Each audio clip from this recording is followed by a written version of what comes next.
Halo, Assalamualaikum. Selamat pagi anak-anakku semua. Masih semangat belajar ya?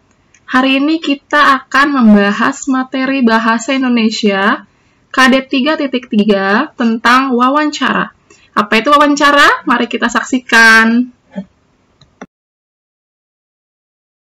Apakah itu wawancara? Wawancara adalah percakapan antara dua pihak atau lebih yang dilakukan untuk memperoleh informasi. Orang yang mewawancarai disebut pewawancara, sedangkan orang yang diwawancarai atau orang yang ditanyai disebut narasumber. Apa yang kita lakukan sebelum melakukan kegiatan wawancara? Yang pertama, kita meminta izin dan kesediaan pihak yang akan diwawancara. Jadi kita tanya dulu nih narasumbernya, boleh nggak kita wawancara? Kita izin dulu, saya mau wawancara, boleh nggak Bu atau Pak gitu. Setelah dibolehkan atau diizinkan, maka yang kedua adalah kita harus hadir tepat waktu pada saat wawancara dan berpakaian yang sopan. Berbicara juga harus sopan dan menggunakan bahasa yang baik. Kemudian kita akan menyiapkan daftar pertanyaan yang sesuai dengan topik yang akan diwawancarai. Kemudian, apa yang kita lakukan saat wawancara? Yang pertama, kita memperkenalkan diri dulu.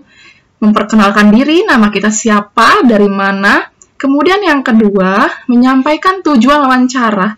Jadi tujuannya apa? Misalnya, saya ingin mewawancarai petani garam. Berarti tujuannya adalah mencari tahu seberapa besar keberhasilan petani garam pada saat cuaca mendung, misalnya pada saat cuaca sedang musim hujan, apakah berhasil, apakah banyak hasil pembuatan garamnya, seperti itu misalnya ya. Atau yang ketiga, nomor 3 selanjutnya, bertanya dengan menggunakan bahasa yang sopan, dan tidak menekan narasumber.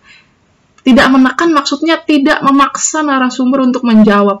Misalnya narasumber keberatan menjawab suatu pertanyaan, maka kita tidak boleh memaksa dia harus menjawab.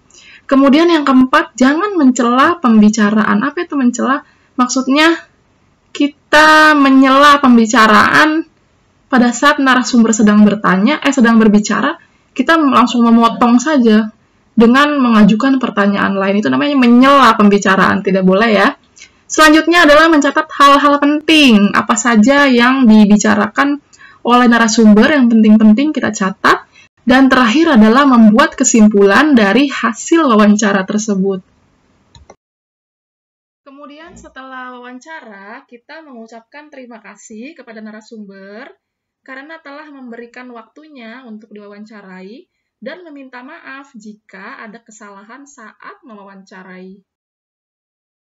Baik anak-anak, sebagai umpan balik pada materi wawancara kali ini, anak-anak ditugaskan untuk membuat daftar pertanyaan untuk mewawancarai orang tuamu seputar pekerjaan. Boleh ayahmu, boleh ibumu.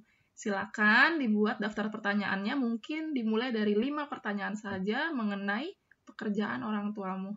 Baik anak-anak, materi hari ini cukup sampai sekian, dan sehat selalu, tetap semangat belajar dari rumah.